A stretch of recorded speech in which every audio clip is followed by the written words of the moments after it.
Bəli, bəzi rayonlarda yağıntılı hava sabah axşamadək davam edəcək. Dağlıq və dağətəyi ərazilərdə qar yağacaq. Ayrı-ayrı yerlərdə intensivləşəcək.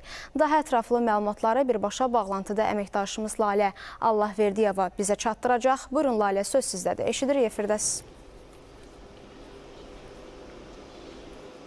Bəli, xəbər verdiyimiz kimi bugündən bölgələrdə yağıntı düşəcəyi və qar yağacağı gözlənilir. Həmçinin Bakıda da külək müşahidə olunur. Hətta bu barədə sarı və narıncı xəbərdarlıq da verilib.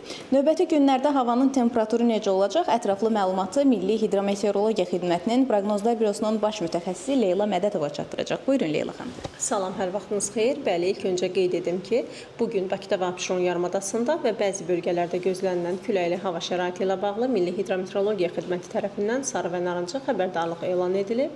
Bakıda və Abşeron yarımadasında yanvarın 9-unda və 10-unda hava şəraitinin dəyişkən buludlu olacağı, əsasən yağmursuz keçəcəyi gözlənilir. Lakin yanvarın 10-unda gecə və səhər saatlarında yarımadanın bəzi yerlərində çiskinli olacağı ehtimal olunur.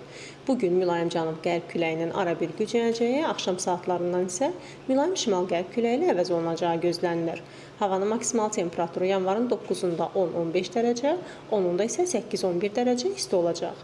Bölgələrə gəldikdə bugün dağlıq ərazilərdən başlayaraq yanvarın 10-u axşamadək hava şəraitinin ara bir yağıntılı olacağı, dağlıq və dağətəyi rayonlarda isə qar yağacağı gözlənilir.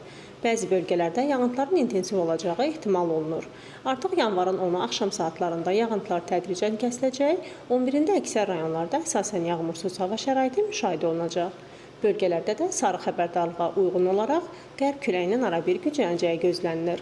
Havanın maksimal temperaturu mərkəzi rayonlarında 10-15 dərəcə isti, dağlıq ərazilərdə isə 2 dərəcə şaxtadan 3 dərəcəyədək isti olacaq.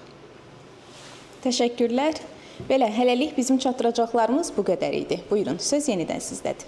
Təşəkkür edirik. Hörmətli tamaşaçılar, xatırladım ki, bizimlə birbaşa bağlantıda olan əməkdaşımız Lalə Allahverdiyeva idi və o bizə hava haqqında ətraflı məlumatları çatdırırdı.